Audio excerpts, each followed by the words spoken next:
내면에 있는 자신의 궁전으로 돌아간다는 것은 우리가 있을 자리를 제대로 찾아간다는 말입니다. 우리가 내 안에 성령의 궁전을 잊어버렸기 때문에 땅에, 집에 이렇게 목숨을 걸고 한국 사람들이 집착하고 있는데, 이 모든 것들도 내 안에 어떤 그 기함을, 궁전을 찾지 못한 기형적인 그런 생각들이 아닌가 합니다. 내 안에 성령의 궁전, 이 점에 대해서 부처님도 저희들에게 똑같은 가르침을 주셨습니다. 재밌는 것은 부처님은 저희들에게 성령의 궁전 대신에 자신의 섬이라는 이름으로 가르쳤다는 겁니다. 참 재밌죠, 그죠? 인도 동양 서양에서 예수님과 부처님이 한쪽은 성령의 궁전으로, 또 한쪽은 자신의 섬으로. 하느님 나라와 서방 정토는 외부에 있는 것이 아니고 내 안에 있다는 것을 예수님과 부처님이 똑같이 말씀하고 있다는 겁니다. 부처님이 말씀한 자신의 섬은 당신께서 돌아가신 뒤에 많은 제자들이 방황할 것을 아시고 제자들에게 외부의 서성보다 내면에서 서성을 찾아야 한다고 말씀하셨다는 겁니다. 이 또한 놀랍죠. 요한복음에서 예수님께서 돌아가시기 전에 제자들에게 하신 말씀하고 어찌 이리 똑같습니까? 그죠? 아마 그 당시에 그 먼 거리를 예수님과 부처님이 왔다 갔다 하기는 힘들었을 텐데, 우리 예수님도 당신이 가시면 우리를 도와줄 협력자 성령을 보내주신다고 하셨습니다.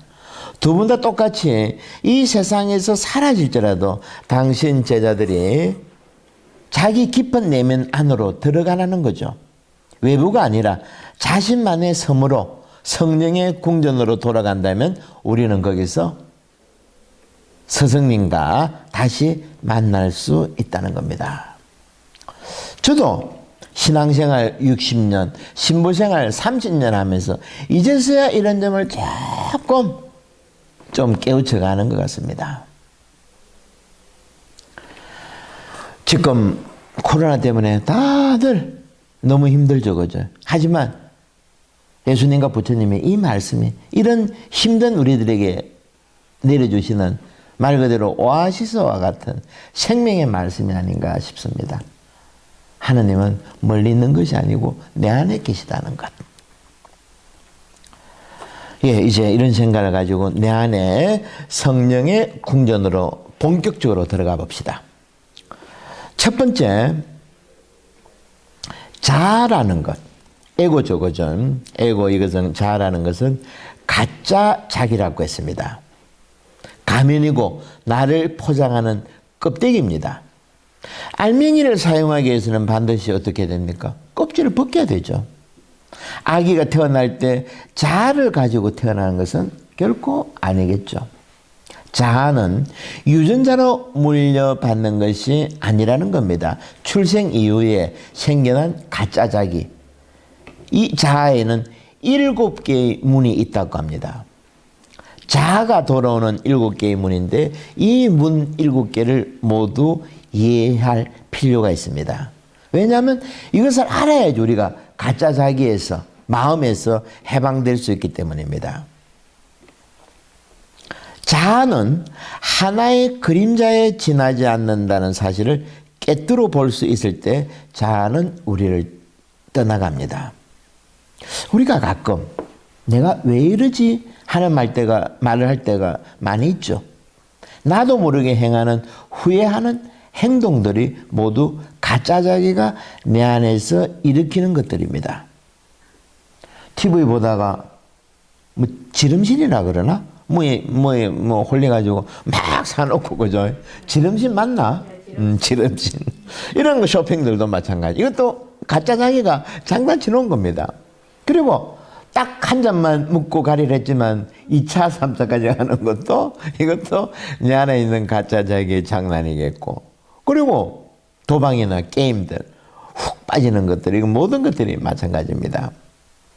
바오로 사도가 참으로 멋진 말을 로마서 7장에서 했는데 나에게 원의가 있기는 하지만 그 좋은 것을 하지 못하고 악을 바라지 않으면서도 그것을 하는 것은 더 이상 내가 아니라 내 안에서 자리 잡은 죄입니다. 기가 막힌 말이죠. 여기에서 나는 법칙을 발견합니다. 내가 좋은 것을 하기를 바라는데도 악이 바로 내 곁에 있다는 겁니다. 나의 내적 인간은 하느님의 법을 두고 기뻐하지만 내 지체 안에는 다른 법이 있어 내 이성의 법과 대결합니다. 나는 비참한 인간입니다. 과연 누가 이 죽음에 빠진 몸에서 나를 구해줄 수 있겠습니까? 이 어마어마한 이야기를 우리는 어떻게 했습니까? 놓쳐버리고 있죠. 그죠? 이것만 가지고도 1년을 공부할 만한 주제입니다. 지금 우리가 공부하는 것도 바로의 이 고백. 나는 좋은 일 하고 싶은데, 나는 열심히 살고 싶은데, 나는 좀 일하고 싶은데 나를 막고 있는 내 안에 있는 가짜 자기. 이 점을 바오로 사도가 2000년 전에 이야기했다는 겁니다. 놀라운 거 아니겠습니까? 그죠? 과연 누가 이 죽음에 빠진 몸에서 나를 구해줄 수 있습니까? 루카복음 11장은 이렇게 말합니다. 똑같은 말입니다. 11장에 더러운 악령이 어떤 사람 안에 들어있다가 거기서 나오면 물 없는 광야에서 쉼터를 찾아 헤맨다. 그러다가 찾지 못하면 전에 있던 집으로 되돌아가야지 하면서 돌아간다. 그리고 그 집이 말끔히 치워지고 잘 정돈되어 있는 것을 보고는 다시 나와 자기보다 더 흉악한 악령 7을 데리고 들어가 자리 잡게 된다.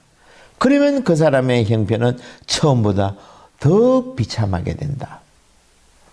바로 사도의 매일 같이 하는 예수님의 비유 말씀이죠.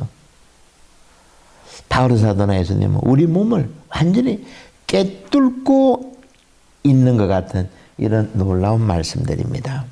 연결할 때 이해가 되죠, 그죠? 바로 가짜 자기. 자아가 원인이었다는 겁니다. 우리가 살아가면서 가장 방해하는 이 마음, 가짜 자기, 자아 이런 부분들. 우리가 제대로 살려고 결심했지만 오히려 가짜 자기를 뒤집어 쓰고 살아왔다는 것. 예수님의 7마귀에 대한 비유 말씀과 바오로 사도의 로마서 7장에 나오는 이 가짜 자기를 하버드 대학의 심리학 교수인 고든 알포터가 현대적 감각으로 명쾌하게 설명한 것이 있습니다. 잘 한번 들어보십시오.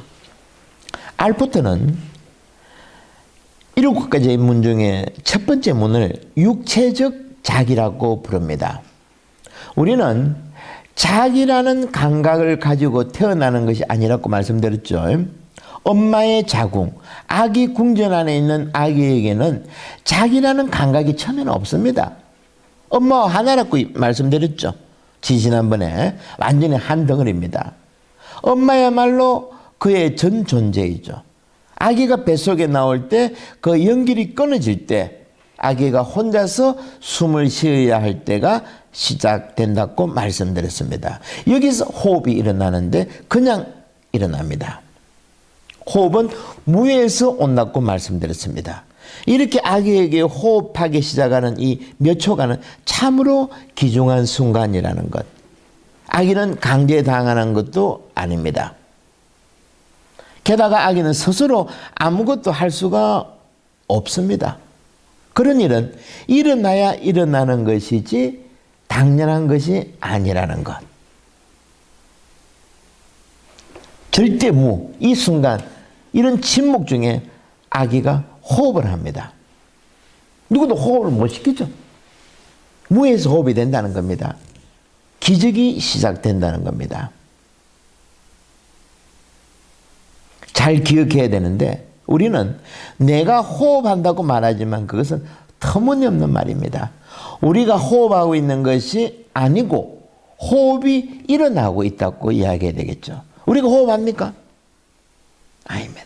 그냥 일어나고 있는 겁니다. 내가 숨을 쉰다고 해서는 안 됩니다.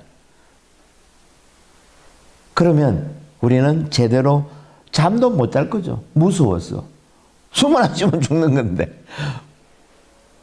호흡조차도 내가 하는 것이 아니라는 겁니다. 여기서 우리는 나라는 관념을 만들어서는 안 된다는 겁니다. 숨을 쉬고 있는 것은 여러분들이 내가 아니고 무라는 겁니다. 이해가 됩니까? 네. 무에서 시작됐고 지금 우리가 호흡하는 것도 내가 하는 것이 아니죠. 무하고 다 연결된다는 것입니다. 이것을 어떤 이는 하느님이라고 부릅니다.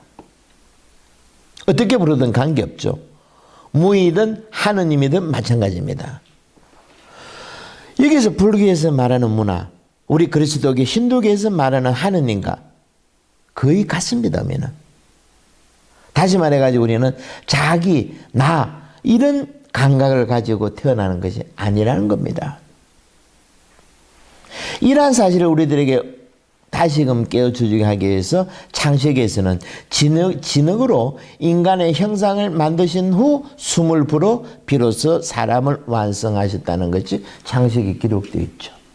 그리고 신약에서도 예수님께서 부활하신 다음에 당신의 숨을 불어넣어 주셨다라는 점도 강조하겠습니다.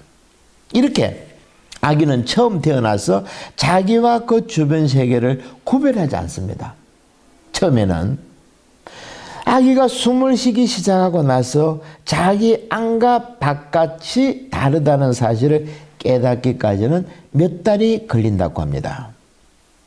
아기는 나날이 늘어가는 복잡한 학습이나 지각 경험을 통해서 자기 안에 있는 것과 자기 바깥에 있는 것과의 차이를 어슴푸레하게 인식해 간다는 겁니다.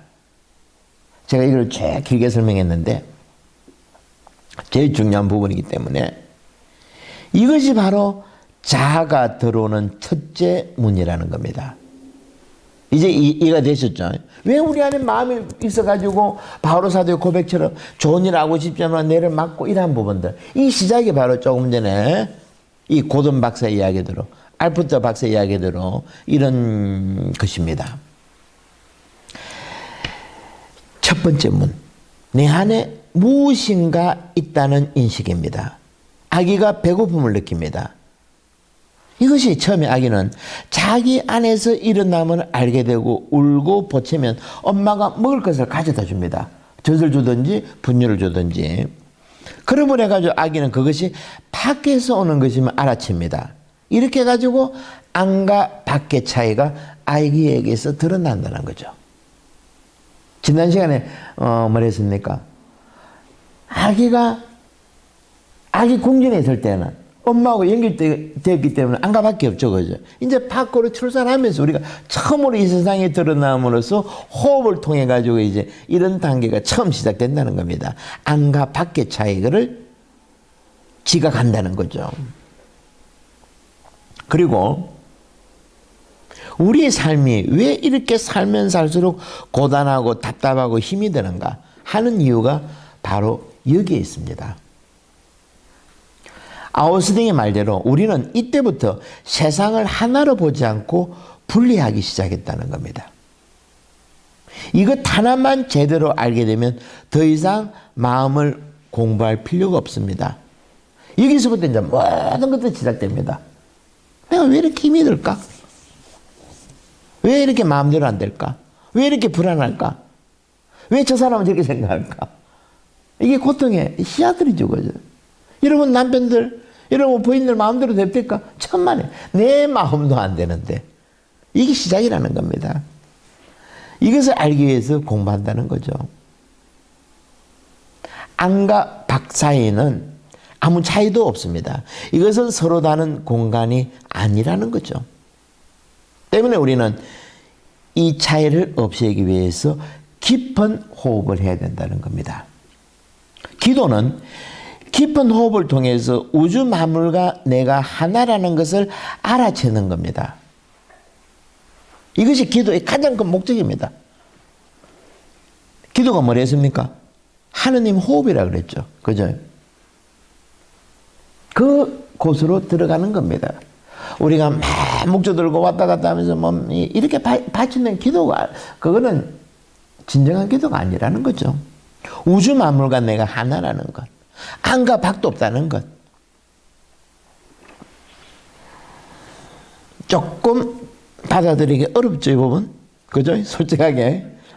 계속 한번 진행해 보겠습니다. 아마 이 부분 가지고 계속 아마 이리저리 저렇게 이렇게 계속 공부해 나가면서 우리가 이제 많은 생각들, 많은 어떤 그런 것들이 여러분들 안에서 일어나야 된다는 겁니다. 이것이 가장 중요한 첫 번째, 안과 밖을 나누는 것이 왜 이렇게 되었는가? 너와 나 이런 부분들. 두 번째 문을 봅시다. 두 번째 문은 자기 동일합니다. 자기 동일화. 아기는 제 이름을 이제 기억합니다. 거울에 비치는 모습이 어제 본 것과 동일한 것임을 깨우치기 시작합니다. 그리고 나라든지 자기라는 감각이 결코 변하는 법이 없다는 사실을 믿게 됩니다. 두 번째 단계에서. 재밌는 거는 아기가 거울에 서 있는 것을 본 적 있죠. 자기 얼굴 처음 본 거 애들 키우면 생각납니까? 당황하죠. 그럼 어떻게, 처음 어떻게 합니까? 다가가죠. 그죠? 만지러 갑니다. 똑같이. 거울을 보고 처음 하는 행위는 거울 안에 아기를 안으려고 합니다. 하지만 이 아기는 좀 있으면 알게 되죠. 그런 일이 몇 번 반복된 후에 제가 내구나 깨닫게 된다는 겁니다. 이것이 바로 자기라는 동일한 어떤 그 인식이죠. 아기는 다른 것은 다 변해도 거울에 비친 자기 모습은 어제와 똑같구나라는 점을 눈치챕니다. 이때 자기 이미지가 머릿속에 입력되고 또 다른 자아가 두 번째 문 안으로 싹 들어옵니다. 이것이 자기 동일화라는 마음의 두 번째 단계입니다. 세 번째 문은 자존심입니다. 이제 아기는 물건을 만지거나 찾거나 무엇을 만듭니다. 기억과 관련된 일이 시작됩니다. 이때부터입니다. 가령 아기는 아빠라는 말을 기억합니다. 그러면 하루 종일 아빠라는 말을 중얼중얼 거립니다. 되풀이합니다. 그리고 아기는 걷기 시작하면 어떻게 합니까? 하루 종일 걸으러 가죠. 그죠? 그러다가 넘어지기도 합니다. 하지만 다시 아기는 일어서죠. 포기 안 하죠. 그죠? 나도 무엇인가를 할 수 있다. 나도 걸을 수 있다. 말할 수 있다는 자존심을 가지는 때가 이때입니다. 이때 부모는 짜증나죠. 그죠? 일을 못하게 합니다. 아무 일도 못하게 하기 때문입니다. 이 나이가 되면 물건을 이래저래 옮기고 개미도 죽이고 무슨 일이라도 할 것처럼 파괴적 행동까지 보입니다. 이럴 때 아기는 자기가 하는 일이 너무 재밌습니다. 이때 말리면 어떻게 됩니까? 난리가 나죠. 그죠? 난리가 납니다. 이 아기의 자아 앞에 제3의 문이 열립니다. 아기는 의기양양합니다. 자기는 무엇이든지 할 수 있다는 겁니다. 이때도 재밌는 건 텔레비전에 노래하고 춤추면 따라하죠. 그죠? 시키면 잘합니다. 요 때는. 이제 네 번째 문. 네 번째 막인데, 네 번째 마음인데, 이 문은 자기 확장, 소속, 소유의 문입니다. 이때부터 아이는 자기의 집, 자기 아빠, 자기 엄마, 자기 숟가락 하면서 자기의 영역을 넓혀가게 됩니다. 자기라는 말이 이 아이에게 가장 중요할 때입니다. 장난감이 하나 생기면 그 장난감 어떻게 됩니까? 남이 손 못 대죠. 요 나이 때입니다. 장난감에는 별 흥미가 없어지지만 옆에 있는 집에 애가 와가지고 그 장난감을 만지면 어떻게 됩니까? 못 만지게 하죠. 그죠? 여기서 나의 것이라는 말이 최고로 중요한 의미를 가집니다.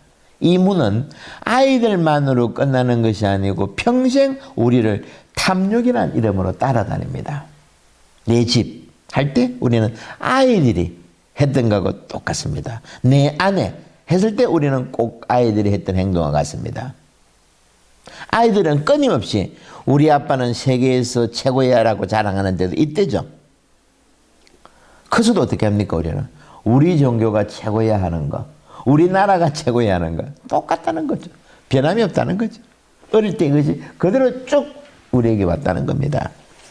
내 가족, 내 종교, 내 민족과 같은 이름이 아주 중요해집니다. 하지만 이름이라는 것도 사실 편의상 우리가 붙인 것이 지나지 않죠. 그죠? 그런데 내가 붙인 이름이 더럽혀지는 것에 대해서 우리는 어떻게 합니까? 견딜 수 없습니다. 이것이 손상받으면 무엇이 일어납니까? 전쟁이 일어납니다. 국가 간의 전쟁도. 그러니까 지난 역사에 보면 전쟁이라는 게 참으로 어처구니 없이 일어나는 것들이 어릴 때 이 상처들이 커서도 똑같다는 거죠. 아무것도 아니고 프랑스하고 벨기에 가지고 수백만이 죽었죠. 아무 어떤 명목도 없는 불과 몇백 메가 땅 차지에 의해서 수백만 명이 참호 속에서 죽어갔습니다. 어릴 때 이 세 번째 마귀죠. 네 번째 마귀예요. 담요. 그러면 다섯 번째 문을 봅시다. 이것은 다섯 번째 문은 남이 바라보는 자기 이미지입니다. 우리는 어릴 때부터 남들로부터 칭찬과 형벌을 통해서 좋든 싫든 자신에 대한 일정한 이미지를 갖게 됩니다. 이 단계를 뭐라 그럽니까? 우리 전에 공부했죠. 인정, 그죠? 인정은 자존감하고 연결되는데 어릴 때 받은 인정 하나가 성장해가지고 자존감이라는 담벼락을 쌓는다고 말씀드렸죠. 다섯 번째는 제가 용서할 때 충분히 설명드렸습니다. 그리고 여섯 번째는 소위 말하는 스펙입니다. 지식을 쌓는 거죠. 어릴 때 누구나 자기만의 장점을 개발하려고 합니다. 저의 경우는 생각해보면 제가 만화를 참 좋아했던 것 같습니다. 그래서 제가 어릴 때 어떤 결심을 했는가 하니까 그 만화에 보니까 이런 게 있었죠. 나무를 요만한 거 키워놓으면 그거를 뛰면 이제 나무가 커도 자기는 한 3m 정도 뛸 수 있는 걸 보고 어릴 때 제가 기억납니다. 매일 아침 일어나면 그 나무를 뛴 기억이 나는데 이처럼 우리는 각자가 잘할 수 있는 것들을 이제 발휘하죠. 누구는 그림도 그리고 음악도 배우고 할 때가 요 나이 때입니다. 학교에서 학원에서 자격증과 기술을 배우면서 자신을 특별한 존재로 생각하죠. 그리고 많은 책에서 배운 지식들과 자기 삶의 경험들을 큰 무기로 생각합니다. 하지만 이런 스펙들은 좋은 일도 나쁜 일도 아닙니다. 우리가 가야 할 방향을 뚜렷이 알고 있다면 모든 종류의 지식과 성경 또 경전들은 도움을 주겠지만 뚜렷한 방향 없이 그런 책들에 파묻힐 때 우리는 어떻게 되는가? 짐 하나를 더 얹어놓고 살아가는 어리석은 당나귀 같은 인생이 되겠죠. 그래서 반야신경과 같은 불교의 경전에는 무득, 무소득이라고 했는데 얻음도 없고 얻는 바도 없다는 뜻입니다. 반야의 뜻은 철저히 텅 비어서 아무것도 없음을 실천해야 된다라는 것인데 반야의 뜻은 원점이라는 거죠. 무라는 거죠. 마음에 아무것도 걸릴 것이 없어 일체 두려움이 없다는 이 단계를 우리는 반드시 거쳐 나가야 된다는 겁니다. 여섯 번째 하고 있는데 지금 스펙 쌓는 건데 사실은 우리가 이렇게 공부를 하고 이렇게 우리가 생활하는 것도 무엇을 위해서 하는가? 비움을 위해서 하는 겁니다. 나는 아무것도 모른다는 거. 이 깨달음을 얻기 위해서 우리가 지금 이런 작업들을 한다는 거죠. 여섯 번째 마귀는 우리에게 첫 번째와 마찬가지로 아주 심각합니다. 어설픈 목소가 집안 망친다 그랬나? 태평양을 건널 만큼 큰 배에 필수적인 것이 평형수라고 그럽니다. 어마어마하게 큰 배 밑바닥에 큰 공간을 마련해 놓고 물을 채워야 된다는 거죠. 당연히 배의 크기에 따라서 평형수를 채우는 빈 공간이 달라집니다.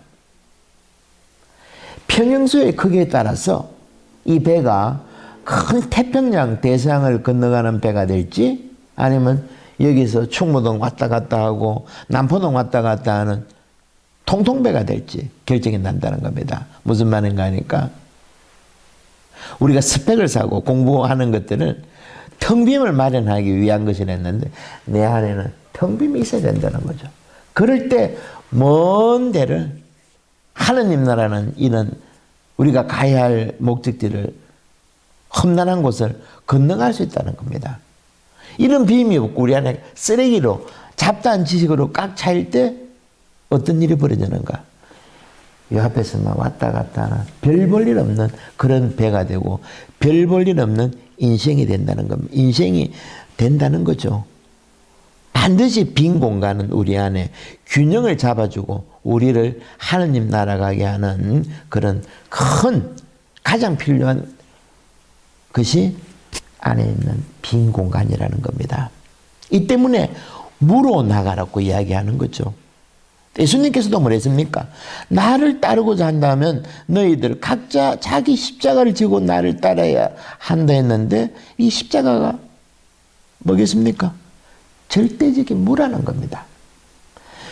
십자가가 여러분들의 손에 이쁘게 하고 목에 목걸이 하고 이런 것이 아니고 십자가의 의미가 뭔가? 텅빔이라는 거죠. 우리 안에 평형수를 마련해야 된다는 겁니다. 우리 순교자들이 왜 목숨을 던졌겠습니까? 마음에 걸리는 게 없으니까. 텅 비었기 때문에 가능하다는 거죠. 마음에 무엇이라도 있었으면 과연 자기 목숨을 내놓겠습니까? 이것이 십자가의 힘입니다. 오늘날 십자가가 얼마나 엉뚱하게 사용되는가 우리 주위를 한번 둘러보십시오. 언젠가 주일날 아침 서울의 어느 대형교회 앞에서 성령체 2대가 시비를 붙었습니다. 아마 같은 교회에서 나오는 자거 때 얼마나 화가 났는지 한 자매가 싸우다가 갑자기 자기 차로 가가지고 뒤에 차 뒤에 있는 두꺼운 성경책을 가지고 한 자매의 머리를 내리쳤다는 겁니다. 하느님의 말씀이 흉계로 변하는 순간이죠. 할 말이 없죠. 그죠? 7마귀의 장난임에 분명합니다. 이처럼 우리 안에서 가짜 자기가 기승을 부리고 이렇게 할 때 우리는 망가진다는 거죠. 마지막으로 7번째를 보고 끝을 맺겠습니다. 7번째는 성공입니다. 성공이 인생의 목표가 된다는 겁니다. 가짜 자기는 세월이라는 모래 위에 자기 이름을 써남기는데 모든 힘을 바치게 합니다. 왕이 되고 싶고 장군이 되고 싶어 하지만 또 누구는 성인이 되고자도 합니다. 하지만 인생은 빠른 속도로 지나갑니다. 여기에 메인 사람은 성공이라는 것이 머릿속에 박힌 사람은 마음속에 뿌리를 내린 사람은 이루지 않으면 안 됩니다. 그래서 어떤 사람들은 심지어는 자기 이름을 남기기 위해서 포악한 연쇄 살인범이 되었다고 하는 흉악범도 있습니다. 그리고 제가 실제로 본 거는 옛날에 이라크 전쟁 인간 방패로 제가 간 적이 있었습니다. 말 그대로 그 당시에 안식년 때 이라크 가서 미군들의 폭격을 막기 위해서 병원이나 학교를 지키기 위해서 우리 몸으로 목숨을 내놓고 갔죠. 근데 거기서 제가 한 2-3달 지내면서 어떤 모습을 봤는가 하니까 같이 간 사람 중에 기자들, 방송국 기자들이나 신문사 기자들이 있었는데 이 사람들을 가만히 지켜보니까 특종을 위해서는 자기 영혼도 팔 수 있는 사람들임을 제가 옆에서 지켜봤습니다. 뭐 파우스터, 그 게트웨이 파우스터 있지 않습니까? 영혼 파는 거. 한국의 가장 큰 문제 중 한 개가 우리 기자들이 그 본분을 잊어버리고 자기 정말 그 역할을 잊어버리고 자기 영혼까지 파는 기자들이 여기저기서 나오는 것 같은데 정말 참 안타까운 일이죠. 바로 이것이 성공이라는 목표.